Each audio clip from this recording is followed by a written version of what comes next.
کہ modern medical science بھی یہ کہتی ہے کہ انسان جو کچھ کھاتا ہے اس سے خون بنتا ہے، طب یونانی بھی یہ کہتی ہے کہ انسان جو بھی غذا کھاتا ہے اس سے خون بنتا ہے۔ اب ماڈرن میڈیکل سائنس اور طب یونانی کا یہاں جا کے جھگڑا ختم ہو گیا، پیچھے کچھ بھی تھا اسے آپ بھول جائیے۔ طب یونانی نے کہا جو کھائیں گے خون بنے گا، ماڈرن میڈیکل سائنس نے کہا جو کھائیں گے خون بنے گا۔ اب خون کے اندر جو غذا کے اندر اجزاء ہوں گے، منرل ہو، وٹامن ہو، جو بھی عناصر ہوں، ساری قوتیں جسم اسے ابزرو کرے گا، ان کے فضلوں کو جسم دفع کرے گا۔ یہ نظام زندگی ہے، یہ ہے غذا کا کنسپٹ جو میں آپ کو سمجھا پایا ہوں۔ اب انشاءاللہ العزیز تھوڑا وقت اور دیجیے، میں پھر نیکسٹ ویڈیوز میں آپ کو اس کی پوری تفصیل دوں گا۔ جب یہ دونوں تھیوریاں مان رہی ہیں کہ انسان خون ہی بنتا ہے غذا سے انسان کا، تو یہ کیوں نہیں مانا جاتا کہ جب خون کے اندر خرابی ہوگی تو اعضاء ڈسٹرب ہوں گے، جب خون کے اندر خرابی ہوگی تو بیماری آئے گی، جب خون کے اندر خرابی ہوگی۔ طب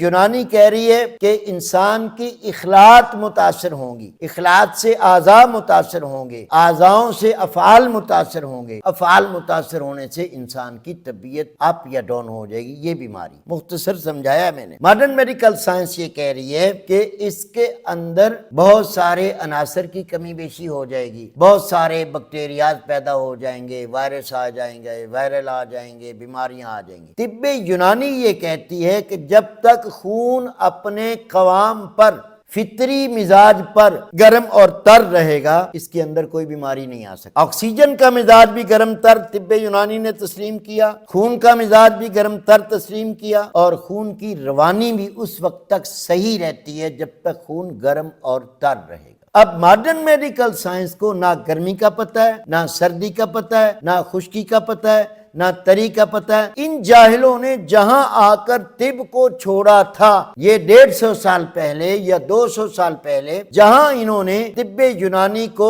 چھوڑ دیا اور اپنی عقل و بصیرت سے ریسرچ شروع کر کے انہوں نے کیمیکل کا دور نکال لیا۔ یہ کیمیکل جب آ گئے ہیں، اب یاد رکھیے، موالید ثلاثہ کو یاد رکھیں، انسان جب فطری غذاؤں کو کھاتا ہے تو چونکہ یہ حیوان ناطق ہے، یہ ان کو ایکسپٹ کر کے اپنی طاقت کو جسم بحال کر لیتا ہے۔ آپ کسی بھینس کو صبح دوپہر شام ملٹی وٹامن کے کیپسول دیں اور چارہ نہ دیں، وہ دودھ دے دے گی؟ یقیناً نہیں دے گی۔ اسی طرح کروڑوں مثالیں آپ اپنے ذہن میں لے آئیے۔ جب تک بھینس کو چارہ نہ ملے، اناج نہ ملے، وہ خوش نہیں ہوگی۔ جب تک انسان کو فطری غذا اور فطری دوا نہیں ملے گی، یہ خوش نہیں ہوگا۔ یہ کیمیکل کبھی بھی انسان کو درست نہیں کر سکتے۔ اگر کر سکتے ہوتے تو ہاسپٹلوں کی تعداد نہ بڑھتی، ڈاکٹروں کی تعداد نہ بڑھتی۔ ان کی جہالتوں سے اکتا کر اب انہوں نے خود کام شروع کر دیا ہے پنسار کا سودا بیچنے کا۔ اگر ان کی ماڈرن میڈیکل سائنس اتنی ترقی یافتہ ہے تو پھر یہ کوئی آملہ کیوں بیچ رہا ہے، ہریڑے بیچ رہا ہے، کوئی دلیا بیچ رہا ہے، کوئی آٹا بیچ رہا ہے، کوئی کچھ، یہ کیوں ہے؟ کیونکہ ان کی تشخیص میں، ان کی تحقیق میں مکمل علم نہیں ہے دوستو۔ مطب ابن طبیب پر free online check up کیا جاتا ہے۔